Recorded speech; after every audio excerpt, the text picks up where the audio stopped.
Hello, friends. Welcome to another episode of Music Business with Barry Martins. My name is Barry Martins, as you already know, and it's always nice to connect with you today. Now, we're going to continue our series on how to promote your music in Nigeria, and today we're talking about radio, how to promote your music in Nigeria on radio stations. Radio is one of the biggest ways to promote your music, like the biggest way to promote your music, because people listen to a lot of radio, especially when they are going to work in the morning. People tune into radio stations. They are stuck in traffic, they tune into radio stations, so you have radio stations playing in buses, in private cars, on trains, tram, whatever medium of transportation you're going through. So we'll go for a break. When we come back, we will start with how to promote your music in Nigeria on radio.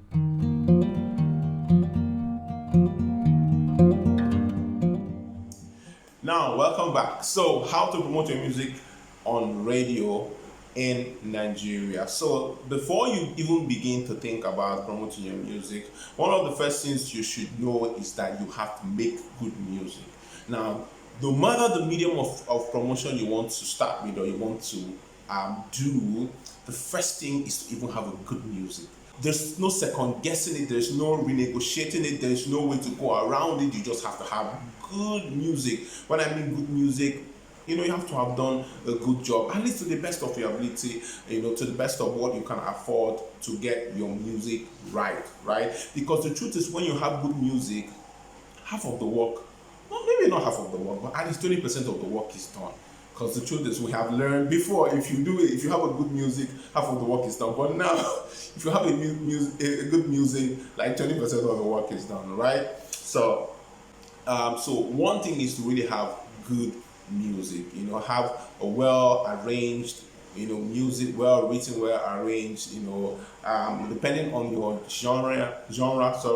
Depending on what you want to achieve with your music. So have good music done, put together your press kit. There's something we'll call your press kit. Then the next thing you have to do is sit down and ask yourself, which radio stations do I want to get to? Very important. Now, there are several radio stations, in your city. Probably in Lagos, there are probably more than 30 radio stations, or up to 30 radio stations, right? So you have to probably sit down and ask yourself, which are the radio stations I want to go after. Sit down and make a list, right? Look for shows that are more in line with the kind of music, because at the end of the day, it's about the audience, right? And the more targeted you are to your audience, the easier your music can get across to the people you want to get across. Remember that all you're trying to achieve is to get people to hear your music. That is the essence of promotion. Do these two things, and then you're set to go. So the next thing you would have to do is, like I said, make a list of the stations. Then the next thing you would do is to start to go and submit your music to those stations. Now, there are two ways to do this. You could walk into a station, right, not knowing anybody, get to the front desk and say, I'm an artist and I really want to submit my music to the station. Now, in a proper radio station, what they're going to do is they would give you a form to fill. They'll give you a form to fill. So in that form, you state clearly that it's your music, you own the copyright, and sometimes they will want you to waive your rights to royalties. Sometimes, somewhere in the form, because normally radio stations are supposed to pay you for playing your music. Some stations might want you to waive your rights. Some stations might just say, just submit your music, fill a form that basically details the music and that you are the owner, and then you are allowing them to play it, and then submit. The normal way is you just go to a station and then you have your music in a CD. Most times, depending on the station, it could be CDs, it could be in a flash drive, a disposable flash drive or hard drive, as the case may be. You submit it. Sometimes, some stations these days, they have a portal, an online file where you could just go and upload your music and then fill out a form and submit. Some you can send via email and fill out the form and submit. So there are different ways. So you go to the station or go to their website and then check how you can submit your music. These are the first way you can do that. So the whole way to do this is to know somebody at the radio station. Now, all my Nigerian people, you know how it goes, right? So you have to know somebody, because the truth is that you are not the only person who is coming to that station to submit their music. There are like 1,001 people, coming to that station to want to submit their music. So you want to have an edge. Now, this is not right, but that's how the game goes, right? That's what happens. So the next thing is to know somebody in the station who you could talk to, who can give you a leg in the station, right? And there are different ways to do this. You can, someone that knows somebody, call a bigger artist, ask them for their connections, But at the end of the day, it boils down to relationships. So normally, when you take your music to a radio station, or you are calling an artist, or you're calling a radio presenter or a producer, or to put your music on their station, in different parts of the world, they ask you, for some sort of payment, right? Basically, we call it payola. So payola is pay for play. Right now, it happens a lot. It's not right. It's part of the things we've been trying to fight within the music industry, but we don't know when that is going to end. And then, of course, I used to think it's only in Nigeria that they do payola, pay for play, but apparently it happens in other parts of the world, including some very advanced places. But of course, it's an illegal thing, happens under the radar, because normally an artist is not supposed to pay for play. But then again, some stations have made it official, so you might want to find out from the station if they have an official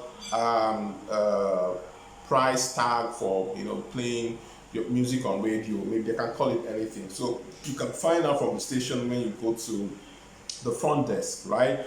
Or talk to their marketers or something.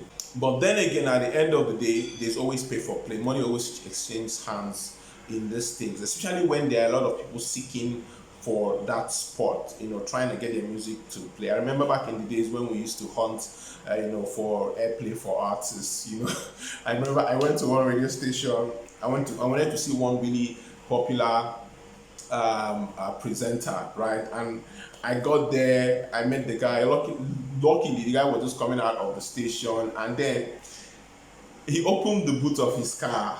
Lord have mercy. The CDs I saw, there was a bag. Ghana was go. CDs inside that bag. So my heart just cut, because I'm like, Jesus, is this what I'm competing with? So many CDs of different artists, stacked up in the boot of his car, in the trunk of his car. So basically, you are competing against so many artists trying to get a spot on the radio. So you have to come with a different game, a different mindset. And like I said, at the end of the day, relationship is everything. As much as possible, try to create a relationship. Try to know someone in the station is always good. Now, it mustn't really be a presenter, a popular name everybody here. It must not be. In fact, the more the person you are going after to know is a presenter, the more money you're going to pay, the higher the probability that you probably will not make it. Why? Because it's a tight industry. The bigger artists, especially the bigger artists, are coming with a lot more money, a lot more gifts, to keep because the idea is to keep your name in the lips and in the mind of the presenters, so that they will remember you when they're putting together their show, planning their show, and setting the music that they want to play. That's the idea. The entire idea is to keep your name in their mind, because there's a whole lot of people trying to get their attention, and you're trying to do something extra to keep your name and your music in there, so that they will always remember to play your music when they are doing their show. That's the idea. But another way to go about this thing is, don't go after the presenters, go after the librarians. Yes, go after the librarians. The librarians are mostly the people that nobody hears about, because they are like the administrative persons behind every music that is played in a radio station. But listen, they are actually the people who keep the music. The librarians are people who keep record of the music, who keep the music. Back in the days when it used to be records, plastic vinyl records, the librarians, used to keep it. So when we progress to CDs, librarians keep the CDs. Now that we're progressing to online, librarians are still there. They are the ones that stack up the music, put it in the system, so that the different softwares that play music on radio can be able to pick it from a central database, right? So go after the librarians. Forget about the OAPs, right? Especially if you don't have the money to pay them, go after the librarians. They are the people who make the music get out there, or they are the people that everybody who you give the music will still come to. That's one. Another person you should go after, right, is the studio aides. Now, these are not popular people. These are probably interns, people who are just coming up, who are not too popular, people who work with the main presenters, right? These are also another set of people that have access, that can give you access, to airplay, right? We're trying to get an artist's music, and I knew that I can't go after the main presenter, so I went after the studio aid that aids the main presenter, right? So that's another person to go after. So getting to know people and know who to talk to play your music. These are the ways you can get your music. There's so much more, but I can't cover them in here. I have to end this video now. So thank you for listening to me. If you have any more questions, you need guidance, please comment or send a message to me. I always leave my social media handles in the description box so that you can reach out to me. Don't forget to subscribe, don't forget to like, don't forget to share this video, share it, because there's someone in your timeline who needs to get this information so that they can do it right. See you guys in my next video. Bye.